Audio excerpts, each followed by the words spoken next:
Olá pessoal, meu nome é Eliseu Cardoso, sou engenheiro agrônomo com especialização em solos e nutrição de plantas.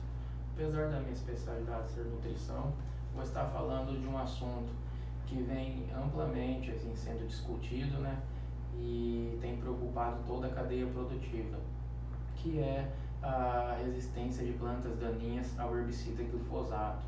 Herbicida que é conhecido por todos, o herbicida mais comercializado no mundo, atualmente, mas que devido a algumas plantas por seletividade, vem criando uma resistência a esse herbicida. Herbicida com amplo espectro de controle, controla folha larga, folha estreita, planta anual, perene, mas que algumas plantas daninhas vêm se mostrando resistente a ele. Ele atua na enzima enol-pirovil xiquematos fosfato sintetase, mais comumente conhecido como inibidor da EPS-PS.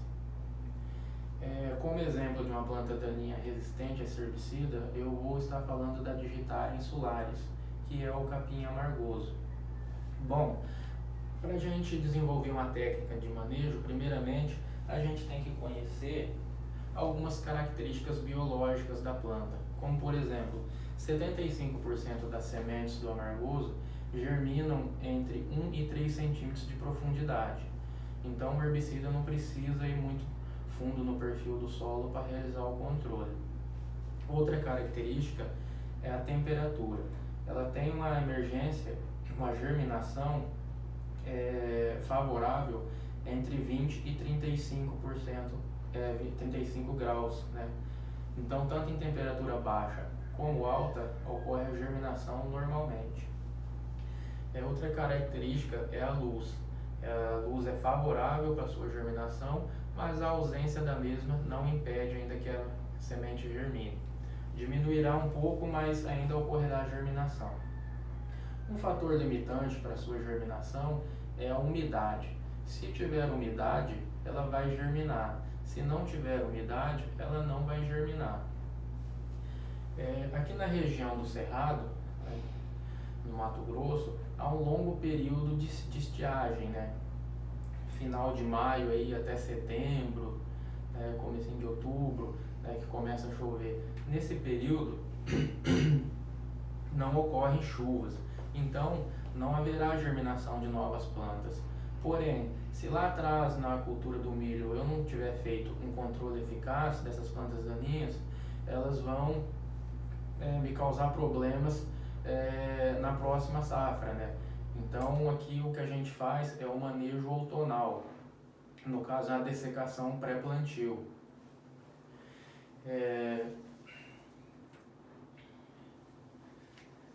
Para a eficácia do herbicida, tem alguns fatores, como o estágio de desenvolvimento da planta daninha, vigor de planta, e dosagem.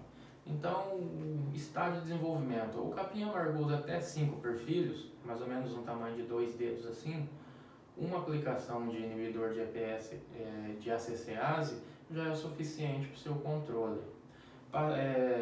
Passou disso, se a planta já estiver perenizada, já florescendo, com o sistema radicular já desenvolvido, já fica mais difícil.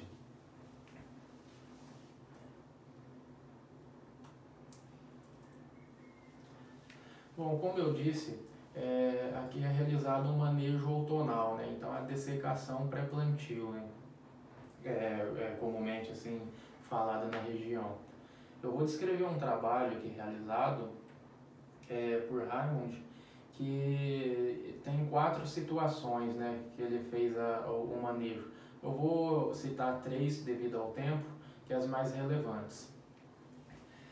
Então, aos 50 dias que antecedia a semeadura, ele fez uma aplicação de glifosato mais cletodin, um inibidor de EPS-PS, e um inibidor de ACCase, 2 modos de ação distintos.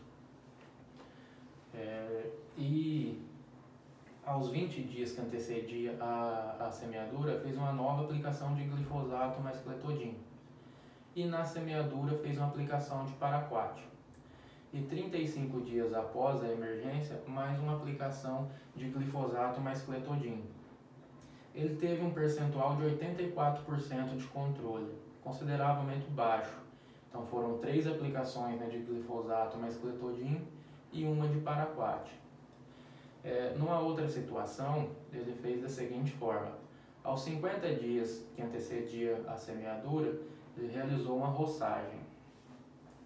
E aos 35 dias que antecedia a semeadura, ele fez uma aplicação de glifosato mais cletodin, que o capim já estava rebrotando, né?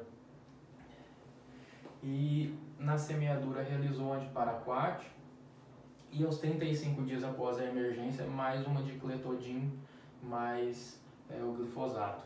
Então foram uma roçagem, 2 aplicações de glifosato mais cletodin e uma de paraquat. Ele teve um percentual de controle aí de 94%. Melhorou bem o controle, quase 10% aí, 7%, por torno de 7%, e diminuiu uma aplicação de glifosato mais cletodin. Na terceira situação, ele fez da seguinte forma: aos 50 dias que antecedia a semeadura, ele fez uma roçagem.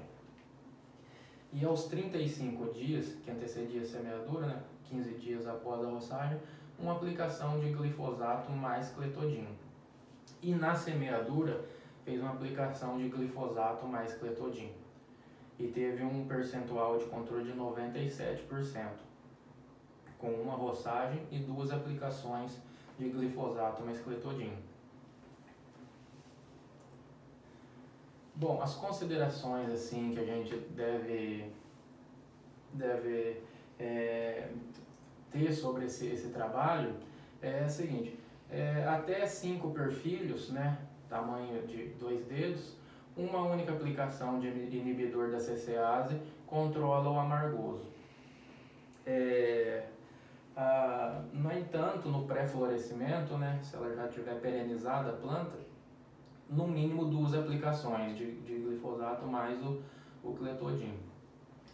E a roçagem, né, ela diminuiu uma aplicação, inseriu diversidade no sistema, né, melhorou o sistema de semeadura e reduziu o estiolamento. Então é dessa forma que é realizado o manejo outonal, né, na semeadura da soja aqui na região do Cerrado. Bom, pessoal, era isso que eu queria passar para vocês. Espero que eu tenha conseguido passar de forma clara, né? Todos tenham entendido o objetivo do trabalho. Agradeço a atenção de todos. Obrigado. Fiquem com Deus.